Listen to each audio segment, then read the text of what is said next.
More about an armed robbery at a Moorhead bank that happened last week.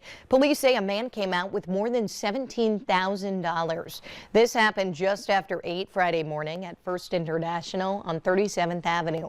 Newly filed court documents say 44-year-old Eric Flynn walked into the bank, said he had a handgun, and then demanded money be put into his bag. Court records say an employee put more than 17 grand in the bag before he ran off. Flynn was later found at the nearby Bison Plains Lodge, where police say he was living. He's been charged with second-degree aggravated robbery. 2 men and 1 woman were arrested yesterday at Gate City Bank on 13th Avenue.